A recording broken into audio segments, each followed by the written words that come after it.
the only kind of real fantasy. Illusions are a common thing. I try to live in dreams. It seems as if it's meant to be. Dreams are my reality, a different kind of reality. I dream of loving in the night, and loving seems alright, although it's only fantasy.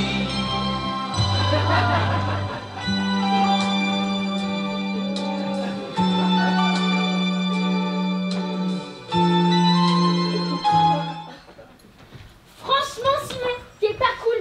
Tu laisses Ellie en plan et t'invites Jana à danser. Mais tu t'es prêt pour qui? Pour un donjon? J'aurais pas aimé. Quoi? Mais vous voulez qu'on se lie à demeurer au premier objet qui nous prend? Qu'on renonce au monde pour lui? Et qu'on n'ait plus de jeu pour personne? Mais non! Non! La constance n'est bonne que pour des ridicules. Toutes les belles ont droit de nous charmer. Et l'avantage d'être rencontré la première doit point dérober aux autres les justes prétentions qu'elles ont tous sur le cœur. Tout le plaisir de l'amour est dans le changement. On goûte à une douceur extrême, à réduire par cent hommages le cœur d'une jeune beauté, à vaincre ses scrupules et la mener doucement là où on a envie de la faire venir. Je me sens un cœur à aimer toute la terre, tout comme Alexandre. Je souhaiterais qu'il y ait plusieurs mondes pour pouvoir étendre les conquêtes à travers.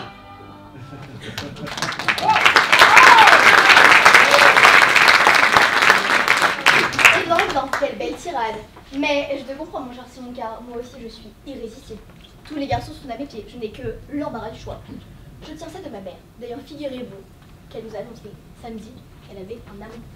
Monsieur Borin, mais il est beaucoup plus jeune qu'elle. Bah oui, elle s'est macronisée, et sans complexe. Et si je vous raconte ce qu'elle m'a dit, vous n'en croyez pas vos oreilles. Vas-y, raconte.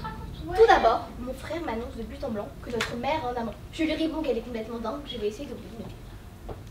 Alors écoute, Elena, tu arrêtes tout de suite. Tu te tais et tu m'écoutes, d'accord? Tes problèmes de fric, tes problèmes de boulot, tes problèmes de mec, tes problèmes en général. En particulier moi, ta mère, je m'en fous comme l'enquête avant, tu m'entends? Pendant 30 ans, je t'ai torché, nourri, lavé, repassé tes chemises, lavé tes culottes, surveillé tes études. Je me suis fait un sang d'encre pour toi. Je n'ai vécu que pour toi qu'à travers toi. J'ai écouté tes histoires de cœur, tes problèmes, tes chagrins, sans jamais t'emmerder avec les miens. Alors maintenant, je prends ma retraite. Toi, il te reste une longue vie devant toi pour résoudre la tienne. Moi, il me reste très peu de temps pour résoudre la mienne. Et non, ce n'est pas qu'une simple histoire de cul, justement. Alors, quand il s'agit du tien, c'est d'amour, et quand il s'agit du mien, c'est du père. Et puis ça durera ce que ça durera. Et il y a autre chose que tu ne veux pas entendre. Je suis heureuse.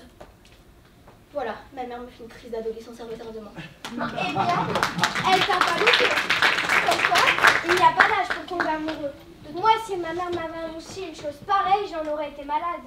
De toute façon, toi, t'as toujours mal quelque part. Je me souviens que le professeur de français t'avait donné le rôle de Turgon dans Le Malade imaginaire. Est-ce que tu t'en souviens encore? Oui, je crois. Et toi, Naomi, tu faisais toilette quand elle se déguisait en médecin? Ah oui, c'est vrai. Viens, je fais toilette et toi, grand.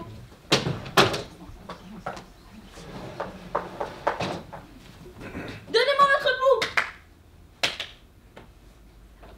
Celui-là fait l'impertinent. Je vois bien que vous ne me connaissez pas encore. Qui est votre médecin? Monsieur Purgon? De quoi dit-il que vous êtes malade? Il dit que c'est du foie et d'autres disent que c'est de la race. Ce sont tous des ignorants. C'est du poumon que vous êtes malade. Du poumon? Oui, du poumon. Que sentez-vous? Je sens de temps en temps des douleurs de tête. Le poumon. Il me semble parfois avoir un voile devant les yeux. Le poumon. J'ai quelquefois des maux de cœur. Le poumon. Je sens parfois des lassitudes par tous les membres. Le poumon. Et quelquefois, il me prend des douleurs au ventre, comme si c'était des coliques. Le poumon, me dis-je. Vous aimez à boire un peu de vin? Oui, monsieur. Le poumon. Il vous prend un petit sommeil après le repas? Oui, monsieur. Le poumon. Que vous ordonne votre médecin pour votre nourriture? Il m'ordonne du potage. Ignorant. De la volaille. Ignorant. Du veau. Ignorant. Des œufs frais. Ignorant. Et le soir, des petits pruneaux pour lâcher le ventre. Ignorant. Et surtout de boire mon vin fort trempé.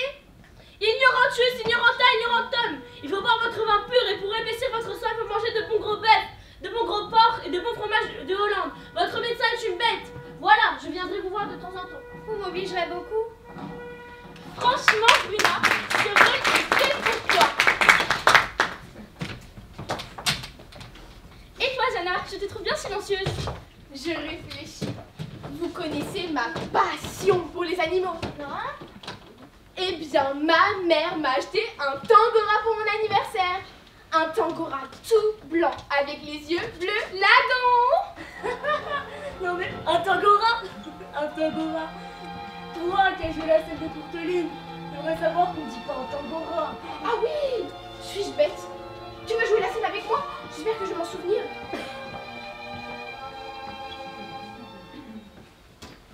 Ne chine point la concierge. Installation de décor, changement.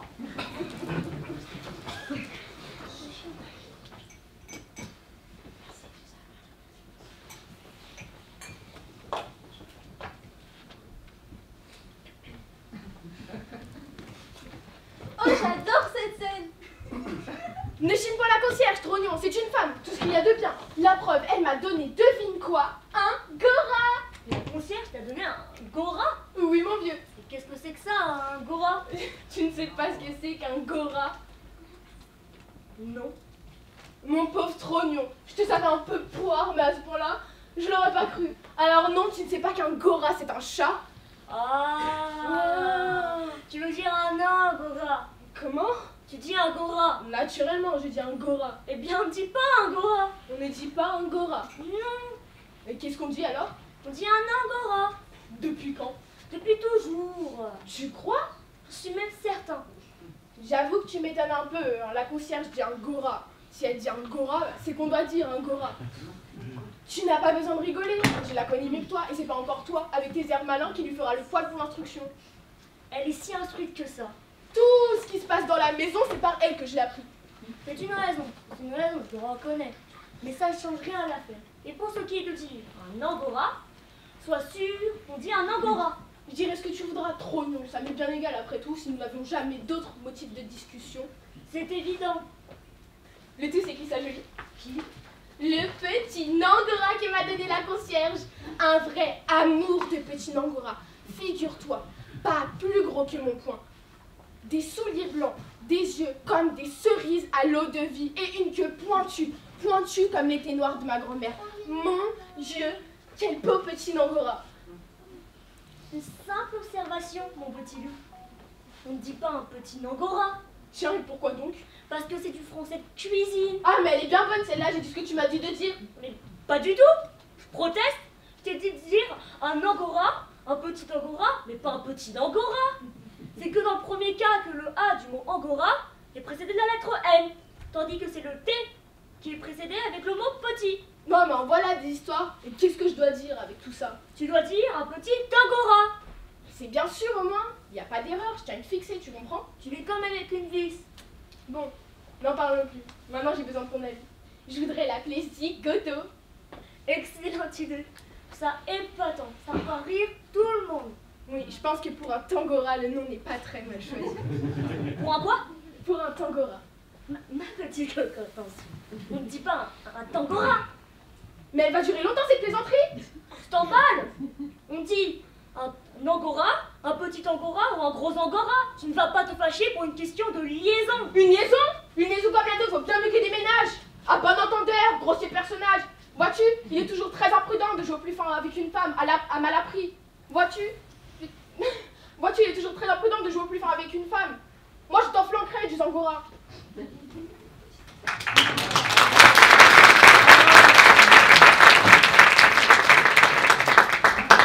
Moi, j'ai quelque chose à vous dire. Vous vous souvenez de Didier? Non. Mon petit copain. Ah. Il a débarqué à 3h du matin chez moi avec ses valises, sa canne à pêche et tout son barda. Et il se met à me déclarer sa flamme. Il me dit qu'il ne peut pas vivre sans moi, qu'il voulait s'installer chez moi, qu'il voulait qu'on se marie, etc., etc. Non, qu'est-ce que tu lui as répondu? Qu'est-ce que je lui ai répondu? Qu'est-ce que je lui ai répondu? Je lui ai répondu: non, non, Didier, je n'ai pas envie que tu viennes t'installer chez moi. Et puis, j'ai pas tellement de place. Et je n'ai pas envie qu'on se marie. Pas du tout. Tu comprends, Didier? Je ne veux pas vivre avec toi. Tu as toujours faim quand je fais un régime. Tu te rases pendant des heures dans la salle de bain et tu nettoies jamais le lavabo.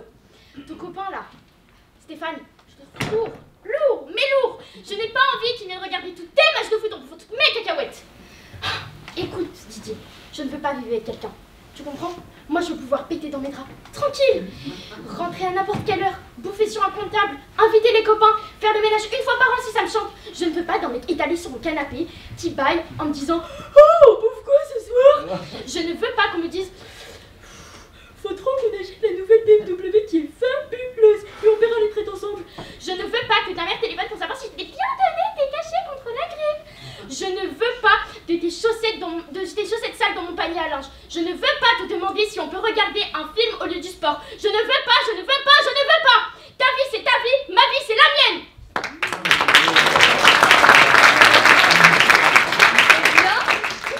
Il n'a pas loupé. Ça, il a compris. Ah ça. Quand on a un mec, on en veut plus. Et quand on en veut un, on n'en trouve pas. Comme je t'entends, ma Camille, j'ai le moral à 0. T'as un problème, tu peux tout me dire. Mais non, justement, j'ai pas de problème, ma Camille. Mais quand je vois la vie de merde que tu as et moi la chance que j'ai, ça me rend super triste. Sauve-moi, Camille. Mais faut pas te mettre dans cet état-là. Et puis, j'ai pas une vie aussi de merde que ça. Mais si, enfin. T'es moche. T'as pas de mec. T'es douée pour rien. Et moi, je suis là. Je suis belle, je suis intelligente. J'ai tous les mecs à mes pieds. Qu'est-ce que tu veux, Camille? Je trouve ça dégueulasse. Mais je te jure, ça va bien. Et puis, je me plains de rien. J'ai la vie que j'ai et ça me va. Arrête. Tu vas pas me dire que t'es heureuse. Tu peux pas être heureuse avec la tronche que t'as. Ah, mais t'as pas de charme, t'as pas d'humour et t'es même pas vulgaire. Tu veux pleurer à qui? Je trouverai certainement quelqu'un à qui je plairai et qui peut-être me trouvera belle. Mais non, c'est pas possible. C'est pas possible, Camille, tu vas mourir seule. Oh, je ne veux pas que ça te rende triste et puis ça n'a pas de sens, c'est mon problème. Mais c'est le mien aussi, car ta vie de merde me gâche ma jolie vie. J'aime pas quand t'es triste. Mais tu te mets un peu à ma place. Comment je peux profiter de mon bonheur quand je sais que ma meilleure amie a la vie la plus pourrie du monde? Tu crois que je suis heureuse l'été sur mon bateau quand je sais que tu ne pars jamais en vacances? T'as qu'à m'emmener. Mais non, mes amis ne comprendraient pas ce qu'on fait ensemble, pas du monde. C'est pas grave. Tu crois que je suis heureuse quand je m'achète toutes ces robes et que je te vois que la même depuis 10 ans? Et puis regarde mes bijoux, je peux même pas les comparer aux tiens, t'en as pas. Oh, je ne veux pas que ça te rende malheureuse, que tu t'inquiètes pour moi. Qu'est-ce que je peux faire pour te consoler? Je suis démunie. Arrête d'être gentille, parce que ça me fait passer pour une méchante et c'est insupportable. Mais non, t'es pas méchante, je te comprends. Sinon, je serais pas ton amie. Ce qui me tue, c'est que tu ne te plains jamais. Moi, à ta place, ça me ferait longtemps que je me serais suicidée. Mais en fait, je suis pas malheureuse dans ma vie. En fait, je suis assez heureuse. J'ai une amie que j'aime. Toi, je suis en vie, en bonne santé. J'ai des petits soucis par-ci par-là. Je suis pas belle, je suis pas riche. Mais si je comprends bien, tu voudrais pas que je sois plus belle ou plus riche. Tu voudrais que je sois plus triste. C'est ça? Voilà, c'est ça. Bon, bah je vais y penser. Si ça peut te faire aller mieux, que j'aille moins bien. Non mais j'hallucine. Comment tu parles à ma meilleure amie? Tu te moques avec méchanceté de Camille alors que c'est la gentillesse incarnée? Quoi que tu dises, elle sera toujours belle et intelligente. Contrairement à ce que tu dis et contrairement à toi. Tu me fais penser à Cyrano de Bergerac et à sa réponse au vicomte de Valvert qui lui avait dit qu'il avait un grand nez.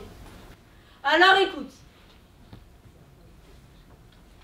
Ah non, c'est un peu court, jeune homme. On pourrait dire, ah Dieu, bien des choses en somme, en variant le temps. Par exemple, tenez.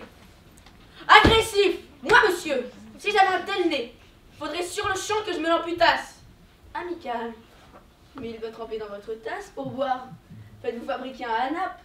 Descriptif, c'est un pic, c'est un roc, c'est un cap. Que dis-je, c'est un cap. C'est une péninsule. Curieux. De quoi vous sert cette oblongue capsule?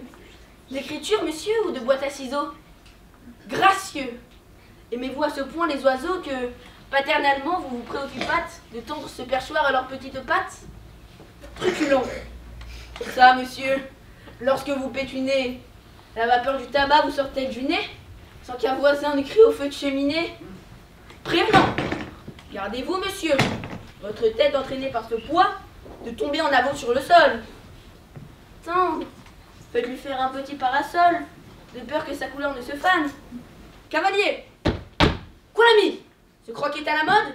Pour prendre son chapeau, c'est vraiment très commode.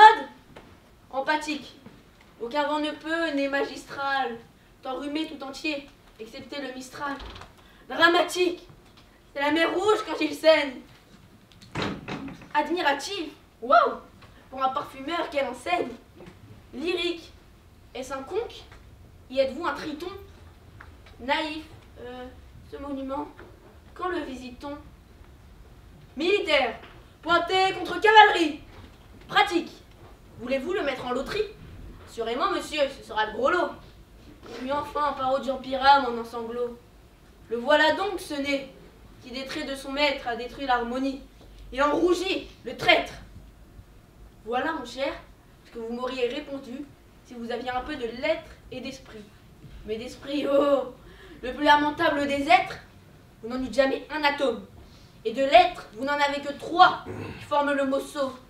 Eussiez-vous eu d'ailleurs l'invention qu'il faut pour pouvoir là, devant ces nobles galanteries, me servir toutes ces folles plaisanteries que vous n'en eussiez eu, pas articuler le quart de la moitié du commencement d'une. Car je me les sers moi-même, avec assez de verve, mais je ne permets pas qu'un autre me les serve.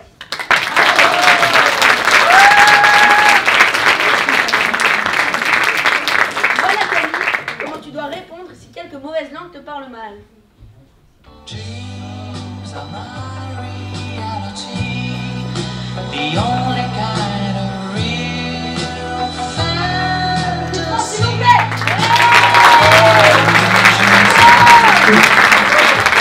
Je vous présente. Allez saluer comme il se doit.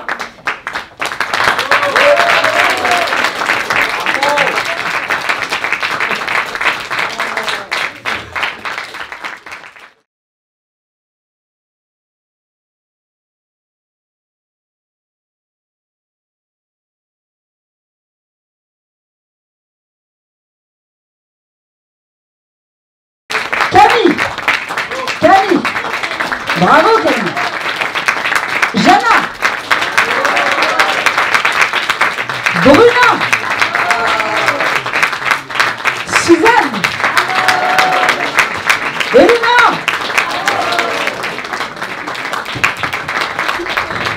Naomi, Élie,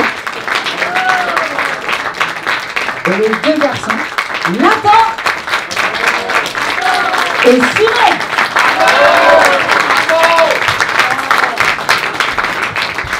J'aimerais que Marion Burat, qui a été aussi également leur professeur, m'a dit, qui n'est pas là, qui sera là cet après-midi. Marion, si tu veux monter sur scène. Voilà, Marion Burat. Vous n'avez jamais été aussi bien qu'aujourd'hui. Hein. Il leur faut du public. Et oui, il leur faut du public pour être... Waouh, c'est vachement bien. Oui, non, mais je sais. Je sais. Arrêtez de souffler comme ça. Incroyable ça. Tu voulais que je me remercie, c'est ça? Ben non. Moi, je voudrais remercier ma maman qui a aidé beaucoup à l'écriture. Vous avez reconnu quand même quelques scènes mythiques du film? Maria Pacôme, la crise? Extraordinaire, extraordinaire. Moi, je vous dis merci. Je vous dis que c'est pas fini, vous allez encore progresser. Et on montrera encore un... Eh, ça vous dérange ou pas quand je parle? Donc ça va. Et on montrera un autre petit travail aux parents pour cette fin d'année. Ok? Ça vous plaît? Bon, bah alors. On va tout de suite faire un tout petit changement de décor, exactement pour 30 secondes, je vous promets, pour accueillir les tout petits. C'est une petite pièce de Molière, c'est 15 minutes. Restez, ça